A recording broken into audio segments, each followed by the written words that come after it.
క్రీస్తునందున్న ప్రియులకు ప్రేమతో వందనాలు తెలియజేయుచున్నాను. జూన్ నెల 8వ తేదీ 2025. ఈరోజు దేవుడు మనకు చేస్తున్న వాగ్దానం ఏమిటనగా, యోబు గ్రంథము 8వ అధ్యాయము 20వ వచనం. ఆలోచింపుము, దేవుడు యథార్థవంతుణ్ణి త్రోసివేయడు, ఆయన దుష్కార్యములు చేయు వారిని నిలవబెట్టడు. ఆమెన్.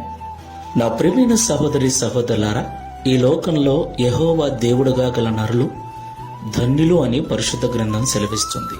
ఈ లోకంలో మనం ఆరాధిస్తున్న దేవుడు ప్రేమ కలిగిన వాడు, కనికరము కలిగిన వాడు, చూసే దేవుడు, వినే దేవుడు, మాట్లాడే దేవుడై ఉన్నాడు, సహాయము చేసే దేవుడై ఉన్నాడు.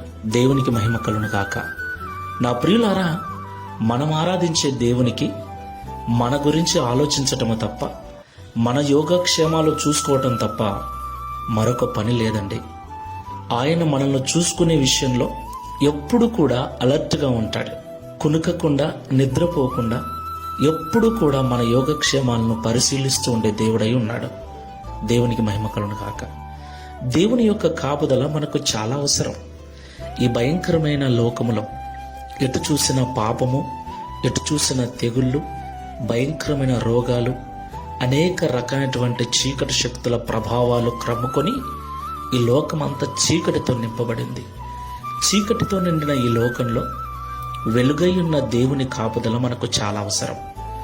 ఆ దేవుని కాపుదల మనకుంటే మన ఆయుష్ కాలము తీరేంత వరకు క్షేమముగా జీవిస్తాం. దేవునికి మహిమ కలుగును గాక. మరి దేవుని తోడు, దేవుని సహాయం మనకు ఈ లోకంలో ఉండాలంటే మనము యథార్థవంతులమై ఉండాలి, నిజాయితీపరులమై ఉండాలి.